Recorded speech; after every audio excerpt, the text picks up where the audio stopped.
Hello ladies and gentlemen, and welcome to a slight addendum to this particular series of AARs for A Bridge Too Far / Operation Market Garden with the guys from the IKS. It wasn't that long into the game that I decided that I wanted to, after all that was said and done, to make a series with someone who would provide extra commentary and critique of our particular moves and the way we conducted ourselves in this particular Kriegspiel. So towards the end of this particular game, I decided to invite Achilles with all his expertise in armoured warfare to provide such a critique, to basically create a light-hearted extra commentary series to this particular game. It promises to be full of laughs and full of things that I certainly didn't think about at the time, or if I didn't act upon them in the ways that I probably should have. I probably would, after all that's said and done, probably encourage more of this from more people in the IKS. It's a way to reflect and to also have someone that you probably trust to give you the best critique possible in order to make you a better Kriegspiel player. But that's all I'm going to say about that. I hope the series is enjoyable and adds a little bit of extra depth to our AARs, and maybe if it is successful and if you like it and if you agree with some of Achilles' comments, maybe we can do this again in the future, or maybe the idea might pick up with other people along the way. But in any case, that's all I'm going to say on that, and yeah, let's just roll the tape, shall we? Enjoy. And I went to ask you about this because I was thinking about it as well. What was the reasoning for the armor not to leave the road? Was it the ground was too soft? So at the beginning, and I think this may be, and I know it annoyed Sean, who was playing Horrocks, a little bit, because at the beginning of the game, we were specifically told that if you took any of the black minor kind of farm tractor roads, you wouldn't get anywhere fast. You would never move, type of thing. So me sticking to the main roads was basically me going, well, the confines of the rules, if I try and take one of these side roads, because I ordered it before and was basically said they can't go through this little kind of goat path, like tractor path, that you would think you would go get a lorry down at least. A slight insert here to explain what I mean. I think there was, when the game started, a lot of chat about what roads we could and couldn't use. The supply rule that was in one of the briefing documents that was given to us at the start of the game. So that's where I kind of drew that information from, turned it upside down in my head, and immediately thought that due to a mix of reading that and how my units were behaving, which you'll probably see later, that's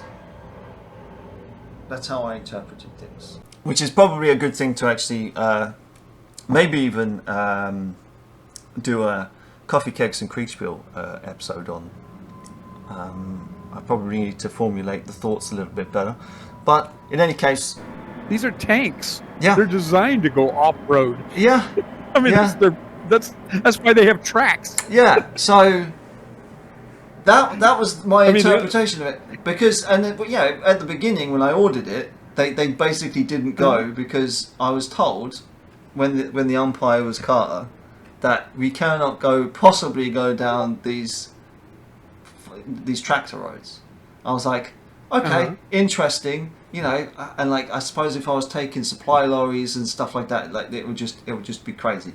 But in any case, that's my decision for basically sticking to the main road all the time because, well, I was told that, you know, and then when Jeremy became the head umpire, it was more clear that he was allowing stuff to do the, you know, to go off road a bit more and a bit more lenient. Okay. But to begin with, I was like, well, I have to stay either on red, yellow, or white roads. I can't use the black ones.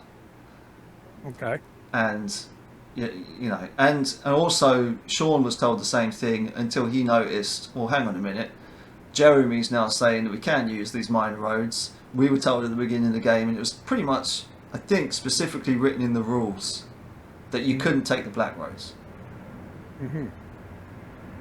So that was kind of our interpretation, and that's why we kept funneling loads of shit down the main road. And you had an infantry contingent, right? Yes. Yes, I did. So, and this is something, I mean, if you watch the movie, this is something that never made any sense to me. Yeah. They've got all the tanks. They got all the tanks lined up in the front. Yeah. Yeah.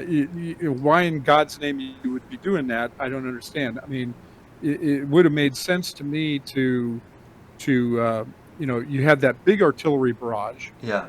Followed up by aerial attack, and I mean, I would have thought that they would have hit a small concentrated area with massive carpet bombing, the way they did for the beginning of Operation Cobra. Yeah. Sure.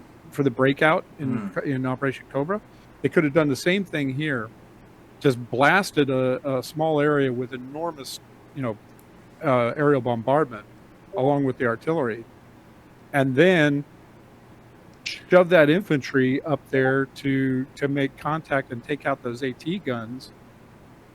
And then once the hole is made, then you race the tanks up, because once that hole is made, the enemy's too disorganized and scattered and falling back and everything else to be able to put up a serious resistance, and you can penetrate and just go straight up. I mean, like an arrow through, you know. Yeah. But that's not what happens. No, it's not what happens. I don't know why it didn't happen that way, but that's not what happens. So I think, mate, and me being me, I thought, you know, I was like, let's just keep pounding at them and just keep sending them down. I mean, I thought I did okay-ish until the very kind of last day in trying to keep my guys fairly healthy. I mean, I wasn't wasting them. I was probably quite conservative in my attacks, and also I had stuff coming from up high telling me to do stuff like, you know, you'll see when I kind of crossed the first canal, I was asked to support 43rd, and I was just like why? Like, I'm through, and now I'm okay. You're asking me to bloom out, but I'm trying to reach the bridge, like, you know, and you want me to... exactly. Yeah, like, let me run. Let me run, man. Exactly. This is like Patton. Give me enough gasoline, and I'll be in Berlin. Yeah, you know? yeah. I mean, it's exactly. I'm really curious about that as well. Sure. So, you know, I mean, once you've made that penetration, you know, run and you have a schedule. I assume you had a schedule you had to meet. Well, they asked me to do it in 2.5 days. Okay, because you're trying to get to each of those bridges and relieve the airborne forces. Yeah. We were, and, you know, I mean, that's a pretty tight schedule you're trying to run. Sure. You know, if they're giving you secondary objectives along the way, that's diffusing your ability to get there. It's like, how do you expect me to maintain the schedule if you're doing this, you know? Yeah, and also, like, how much did you fight back on that? How much did you push back on it? How much did I push back? I mean, I wanted to follow orders. I mean, like, you know, I gave my reports. See, there's your mistake. There's your mistake. This is where you hang on. This this is where you became an English armor commander Yeah. instead of an American one. Sure. Okay, because an American one would have pushed back like hell. He would have said, "I'm sorry, I'm not getting anything but static on the radio. I can't hear you," and just kept right on going. You know, it's like, Sure. exactly. But yeah, I mean, you're given these, maybe secondary objectives and told to support other units, and you don't want to let your commander down. But there was times where he asked me, say, like in the vicinity of St. Odenroder, to attack, and I was like, well, hang on a minute, that's a mechanized division right in front of me, and I've basically only got one brigade, and okay, I've got a lot of artillery, but I'm not going to go up against a load of mechanized troops with my kind of semi-motorized infantry. No way.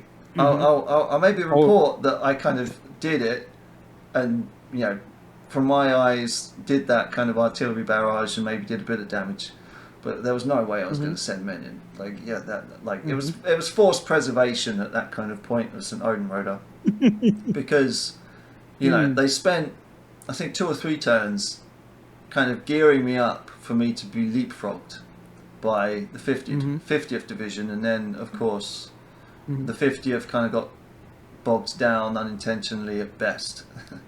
And then it was I've heard 2 names for this division, but you've got the Provincial Division or the Provisional Division, depending on who you ask. The one that Damon was running, and then he was eventually supposed to leapfrog me, but me being me and trying to kind of put my supplies near the front and being selfish, I basically spent a day and a half slowing everyone else down. As well. I think I got away with it, Achilles. I think I got away with it. Because although I was doing it, and the reports and the hints were coming through from Jeremy and the rest, that you're not going anywhere because Pumphouse has his fucking supply wagons going everywhere, I think I got away with it. Oh man, I got Brent carriers with gasoline on them. They're just right in front of you. Exactly. So yeah, I did feel very, very guilty at the mid game where I was like, I told I was being leapfrogged, and now they're telling me that they can't leapfrog me because there's too many bloody lorries on the road. And I was like, yeah, that's me. That's my decision. I need to make room for myself, but I don't want to waste my forces. I'm fucked. I've screwed the whole thing up. Oh my gosh! But we'll begin to watch, and I mean, hopefully, if I turn the sound up, maybe you might be able to hear it.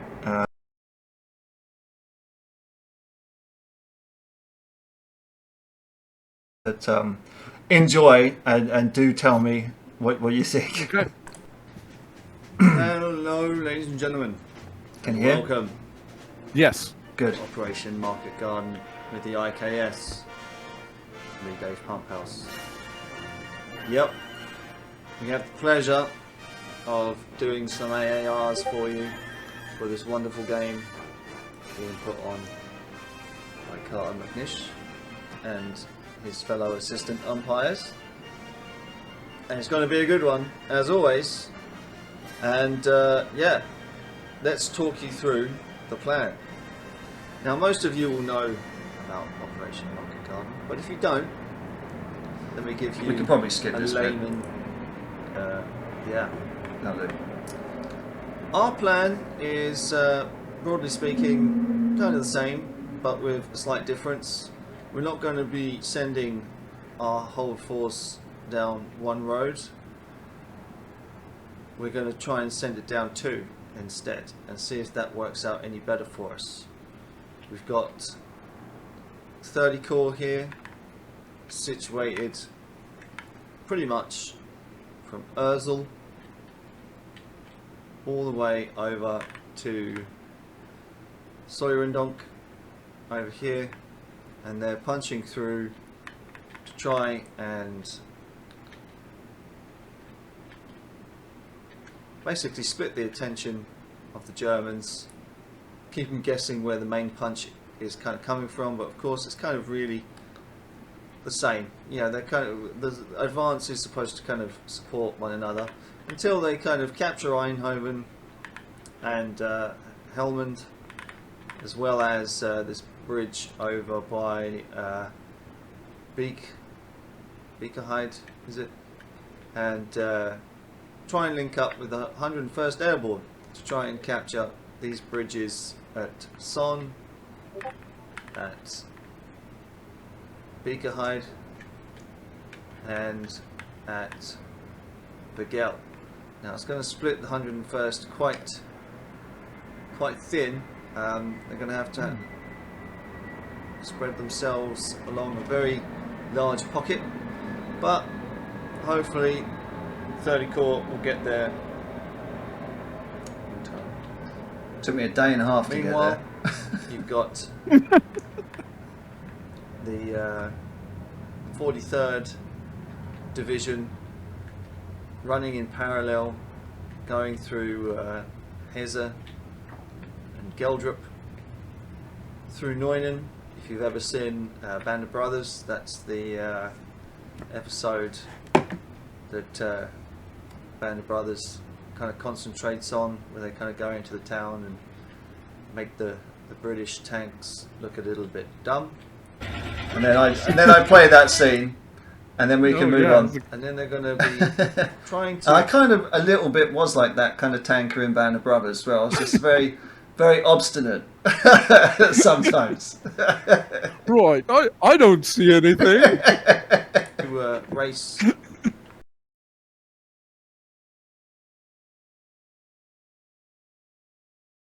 Let me ask you, Yeah. how much did you look at the terrain all the way along your route in advance? Well, yeah, we had a few staff meetings where when we were planning, where we looked at the entire route. Why do you ask? Well, I'm looking at your green line and your pink line here. Yeah. And just looking at it, just glancing at it on the terrain on the map. I mean, there's a lot of forest. There's a lot of forest amongst the green line. Right. Yeah. Yeah, and worse, the green line is going through swamps. Yeah. It's going through a marsh, which is definitely not going to be good for any kind of vehicle traffic. It's going to confine you certainly to the roads, because that soft ground is going to make it difficult for anything heavy. Definitely. To go off road. So I think your alternate route, the pink route, looks like the superior route there. You're right. It's closer to the red line, which allows you to support and get support easier.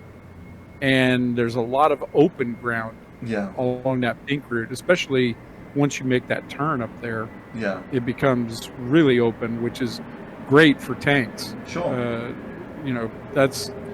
That's going to be a significant advantage, and much harder for them to hide or ambush with AT weapons in that region.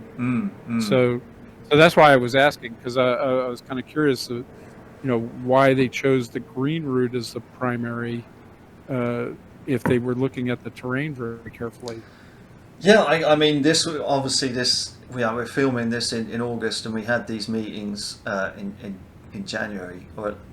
So I can't remember exactly what was said, but command was happy with the green route at this particular time. And I think they were also aware with a HQ, unit up there? a HQ up there, and that they wanted to kind of try and wipe out. I suppose I can't exactly remember, but I mean, you are right with the marshes. I kind of later on, I believe I basically point out the same thing, but a different part of the map that I was kind of going past. That I was kind of horrified that I would have to fight through, but luckily that was not the worst of it. So okay. Good question. So are you intended to go left and join up along that red route, or are you cutting to the right and going to the green one? So I was intending to cut left and try and make it onto that red route. Okay. Now, I was expecting the attack on my left to be a little bit more successful than it actually turned out to be at later times. So basically, I did like a mini kind of Ardennes forest kind of move, and I basically just went down right through the middle of these green and red things, and basically just tried to get ahead of the infantry and then move through through Eindhoven pretty much. But then I basically got, but like you'll find out, but I basically got bogged down, weirdly enough, by what I was told was a platoon of tigers. So I was like, a platoon of tigers stopped an entire division. I'm sorry. Seems kind of unlikely. Yeah, but that's what happened. But yeah, that's spoilers. Okay. But yeah, but I spend the next 10 or so minutes basically deciding what I'm going to do.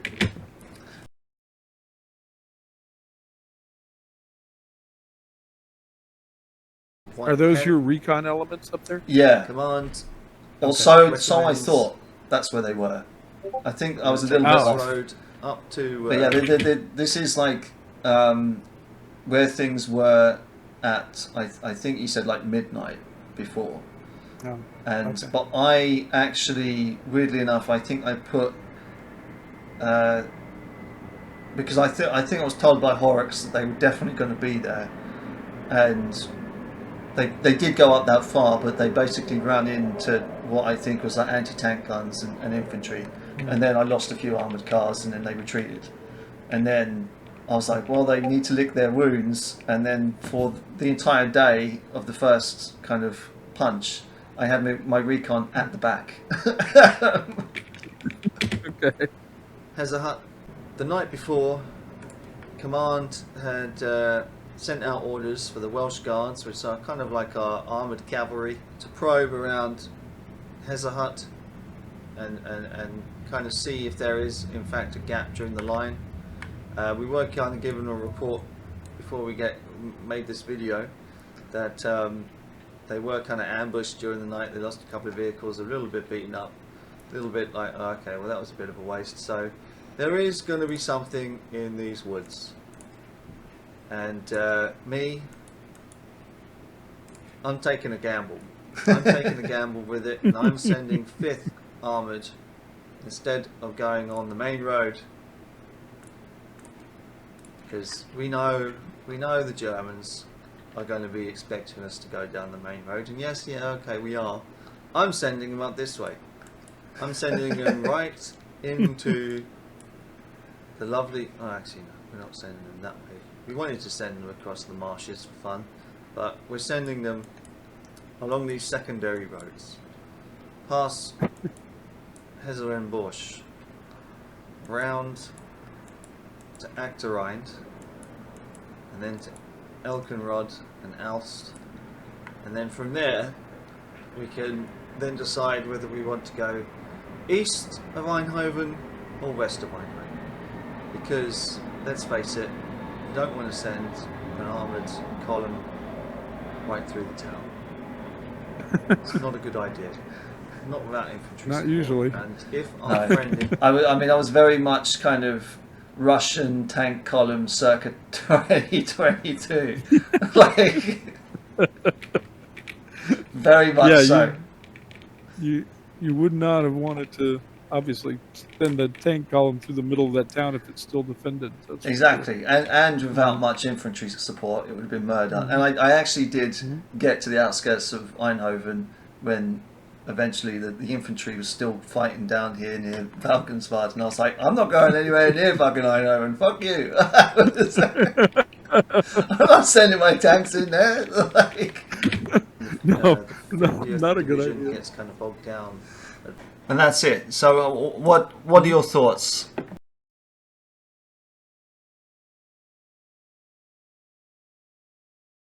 I would have liked to have seen some unit boundaries so that everybody kind of knows their zones. Sure. I think that would have been helpful, at least from your over from your high command, Sure. so that so that everybody knows where. Okay, yeah, we don't want to cross into that boundary. That way, we're not getting into his logistics and creating a traffic jam. We know this zone belongs to us, so we can maneuver within this zone, and it's got our objectives. And did they give you any kind of phase lines? Phase one objectives. No, we didn't necessarily. Well, I think. Well, I not specifically. I mean, I know I did that myself in D-Day, but I think they were basically just rough expectations. They were just like, if you take Eindhoven, I think I recall they were saying just take it by noon. I was just like, yeah, okay, no problem. Like, and then there was what we perceived to be more resistance ahead of us than we had bargained for, and the whole thing apparently, and the whole thing kind of just bogged down. And then I found myself essentially in like a situation of my own making, where again I kind of raced ahead, and I was like, oh, the guys behind me are doing less than I expected, and they haven't caught up, and they're never going to catch up. I mean, I can either keep going and risk myself being surrounded and cut off by what seems to be enemies everywhere, or I can, yeah. And I think it was at 4 p.m. where I was actually given the order to halt on the first day by Horace. He said, "I want you to halt," and I was like, "What?" Yeah. Like, okay. And then he wanted me then to divert myself, because 43rd, by the end of the day, was arguably doing better, and he had the idea at the end of day one to send me to the green line to make that the main push, and then I kind of was like, oh, okay, well, that's an interesting kind of turn of events, and then when I kind of found, because he couldn't cross the canal, and I was the only one who managed to do it at my spot that I found myself in, then I continued up the red line. But yeah, he wanted to send me east at one point, and I was like, oh geez, like that's going to be terrible news. And it did. And at the end of the end of like day 2 or something, they took like another division under Damon to take bloody Eindhoven, because it was terrible. Yeah, I was going to say, they, at least with the unit boundaries and set phase line objectives, it would have given them a better picture before things kick off. Yeah. Of what kind of schedule they could reasonably expect to achieve. Yeah. And even though things are going to go wrong and it may go slower than you intend, but at least you have some idea of this is how long it's going to take us to get from point A to point B to point C to point D. So, you know what you're trying to achieve in that regard, because you don't have, in that sense, other than get to Eindhoven by noon, it's like, it's difficult for you to gauge how on track you are. Yeah. Otherwise. And there was one other thing. It was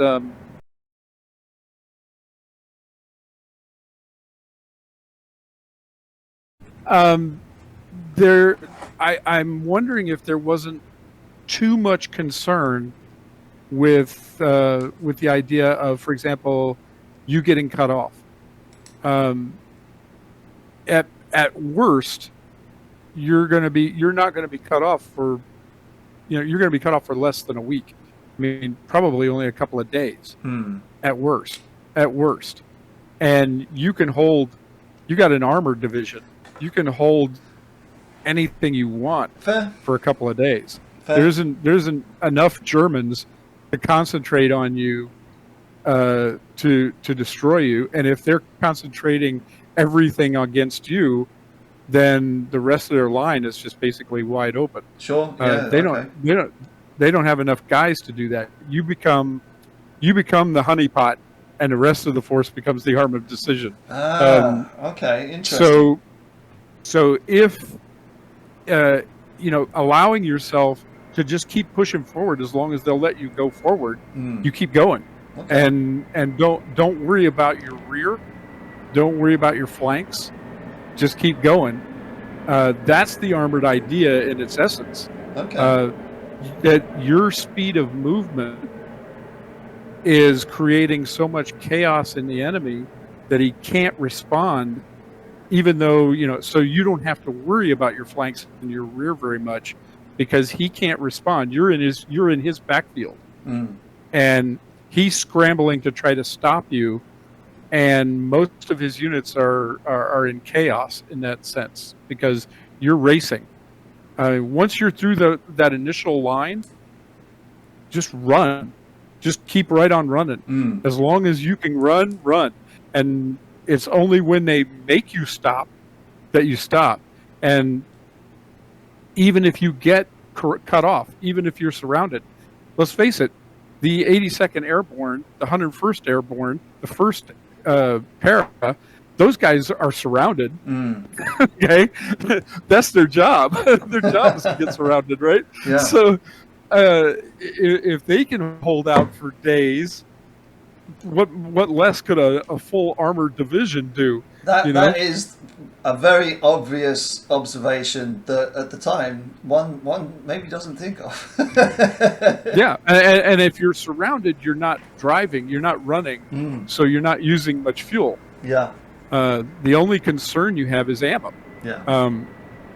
And again, they would have to be able to concentrate enough force against you for that to matter, and the only way they could do that would be to strip other parts of their line, which makes the job of those guys following behind you that much easier for them to get to you.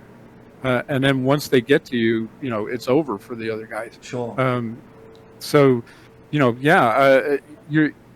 got the speed, the mobility, and the firepower, and easily enough logistics to last for a few days. Just run until they make you stop. That's a fair point.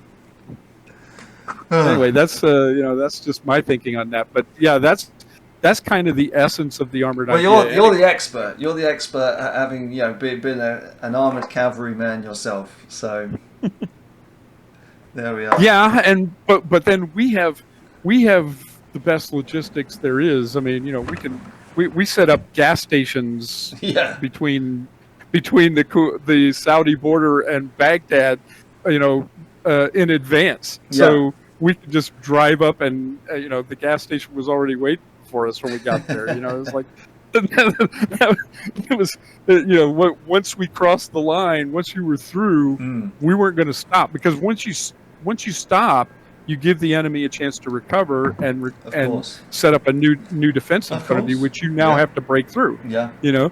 But if he's in chaos back there and you're on the move, he can't stop and set up anything strong to stop you.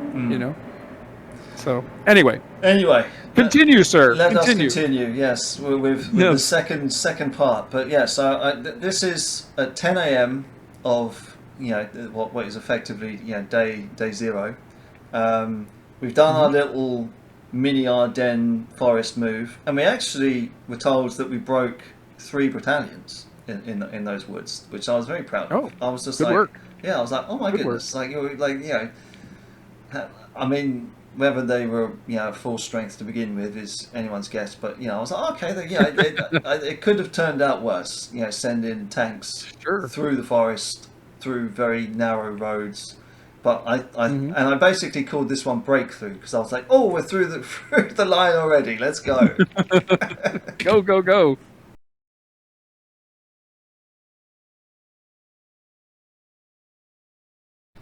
If my calculations are correct, they're going at a speed of 2 kilometers per hour. Oh my God! Not great. Yeah. We wanted the speed of a Russian division in the Napoleonic Wars. Yeah. But they did reach.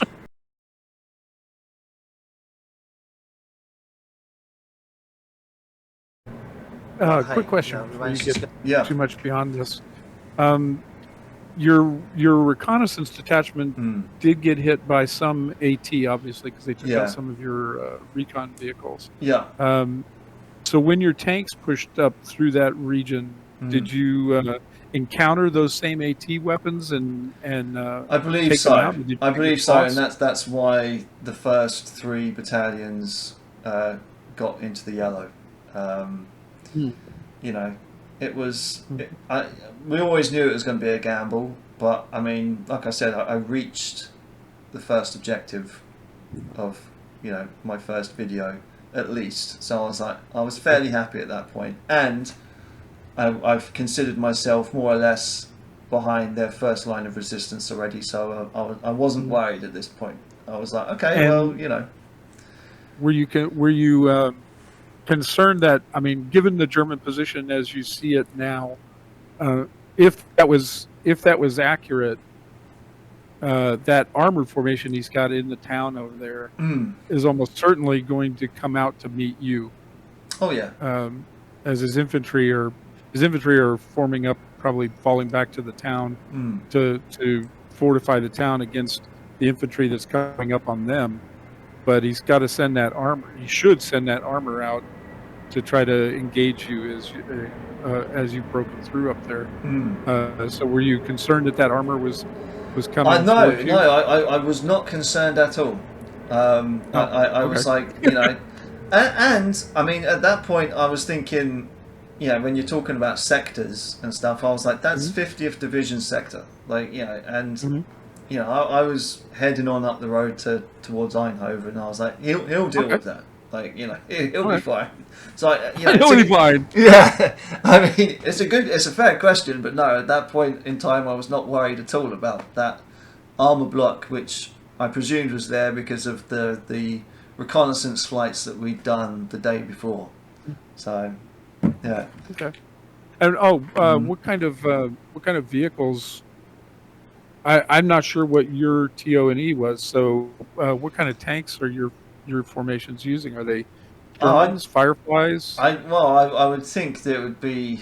I mean, we weren't exactly told, but I would probably envision a fair selection of Shermans with the standard one Firefly per 4 or 5 in a platoon, and then maybe every other platoon might have a couple of Churchills, and maybe if they're lucky a Cromwell. That's what I envisioned at least. I was thinking about that because I know in the movie it's all Shermans and Fireflies. Sure. But that is because those are the vehicles they could get to make the movie. So I don't know whether that was the correct TO&E or not. And the British tanks, if I remember correctly, the British tanks' speed, their cruising speed is slower. Right. Yeah. I mean, a Churchill is dead slow. Yeah. So I was just wondering if they had incorporated that into the. Not that I was told, but I mean, Jeremy made up the rules, so I don't know whether he had a particular kind of force setup in mind, or whether he was just kind of abstractly kind of doing things. Yeah. Fair enough. I didn't know how much detail they were going for in that, and so that's why I was asking, because that may have been part of the reason that you were moving so slowly. but yeah. Anyway, I just thought I would ask. All right. Let's keep rolling.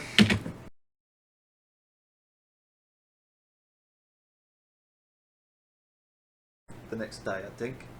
I think I feel slightly pleased with myself, because had I followed the initial kind of plan in taking Hezahut and going west, I think that my whole line would probably be bogged down on and in column and stuck on this road. We wouldn't necessarily have gotten off to a great start, and that would have slowed us down significantly. But a bit about that, because command had me off of the main road, but as soon as I got to that Hezahut triangle, where that Princess Irene's block, the orange block, they wanted me to go left into Valkenswaard and then up the main road. So I was just like, well, if that would have happened, I would not have advanced any further than Valkenswaard. So I was still feeling pretty happy with myself. I think you were right. I think you were right here for a couple of reasons. One, penetration is what you're looking for after all your armor. You're looking for that penetration and run. And at the same time, if you had gone left there, there's every opportunity for you to get bogged down even behind that infantry. Either that or you would have been in front of them. But either way, you would have created a massive traffic jam in that region there, because it would have slowed that entire your line right now, instead of having that bulge that goes up to the main road, would just be basically a flat line across there, more than likely, and would have been very limited progress. Now it's possible that had you gone to the left there, you would have smashed into the flank of that German force and caused it to run, or smashed it. They might have been forced further back, or at least back to that town sooner. But even if they had, you would have been intermingled with that division, with that infantry division. That's why those unit boundaries are important. So that you don't end up crossing over each other and tying each other up. But I think there's every chance that it would have ended up just like that. You would have had this chaotic scrum there, and you would not have made the penetration that you were able to make. So I think you made the right choice there. Yeah, I think so too. But it all goes downhill from here. And not in a fast way. No, it was a slog, wasn't it? It really was. More like molasses going uphill in winter. Yeah, that's one way. That's one way to describe it. But you said at the beginning, the fact that I'd only made 6 kilometers, which you're right. It's as good as a Russian infantry brigade in the Napoleonics, which I thought maybe would have been impossible. So I'll wear that medal. That I've made an armoured division in World War II go as fast as a Russian Napoleonic on foot. That's no mean feat. No, that takes skill. Okay. But yeah, so I mean, you get the general gist. I'm just signing off at the end of this particular video that we're watching now. But yeah, I very much value your commentary, and I'm sure it will only get more entertaining and better from here if you want to come back. I have no doubt. I would love to, and I have no doubt it's going to get more interesting as things progress. One little clip, because you've been using the movie clips like from A Bridge Too Far. Yes, I know. I mean, heavily copyrighted infringement there. But I'm a small channel. It doesn't matter. One little clip you might look for is that, because I have a feeling that it's going to come into play coming up here pretty soon, is that piece of from the movie Patton, where he gives the speech about. I don't want to get any messages saying we're holding our position. We're not holding anything. Let the Hun do that. Now, there's another thing I want you to remember. I don't want to get any messages saying that we are holding our position. We're not holding anything. Let the Hun do that. We are advancing constantly, and we're not interested in holding on to anything except the enemy. We're going to hold on to him by the nose, and we're going to kick him in the ass. We're going to kick the hell out of him all the time, and we're going to go through him like crap through a goose. Yeah. I have a feeling that little snippet, that little piece right there is probably going to come into play at some point. Well, here. I wish I would have thought of that scene, because I mean I've already done all the videos. They're already cut. They're already cut and uploaded, because I was basically doing them week by week. I mean, this one was uploaded. Okay. This one was uploaded back in January, I think. So yeah. Oh, well. Yeah. I mean, I don't know. We could maybe do like a second trailer or something like that. I don't know, but or tack it on the end. yeah, or I can just put the scene in this particular video, because this is a video going to be accompanying the series, so I can always do that. Oh. Yeah. Well, there you go. Yeah, because I am recording. I'm sorry, Achilles. I should have made that clear if you weren't aware. I already. No problem. Yeah, I'm making problem. I'm making a video and making your things and commentary. I thought maybe we might attract someone else to come in here, like Otto or Jan or something. But I mean, normally if we're sitting in the admin room in the IKS, we thought maybe we could attract someone to give their 2 cents as well. But maybe if we do this regularly enough, we might just attract attention. Maybe it might just be the day and the time. Yeah, so, that's true. Yeah, because everyone on the continent is already asleep. Yeah, not me though. except for Otto, who's probably downing vodka or something at the moment. He's at a bar doing what he does best. He's in a Finnish sauna or the snow or something. We hope. Vodka. We hope. We hope. Yeah, I mean, we hope that's what he's doing. He certainly got MVP of this match. Yeah, with what he did. He built bridges. He raced up into Nijmegen by the end of the game. I think so. Yeah, and excellent. I mean, if I was the metaphorical shield by the end of the game, he was certainly the thrust. Well, that seems right. Yeah. Right. Well, I'll let you get back on with your day, and I'll put this one down as episode 1 of Achilles' comments, and edit this down into a more watchable format. But yeah, thank you very much for your time, and we'll have to do it. Knock out another couple of videos. They get shorter. Okay. They get shorter. So yeah. But thanks a lot, man. Yeah. No problem. No problem, Dave. Anytime. Excellent. All right.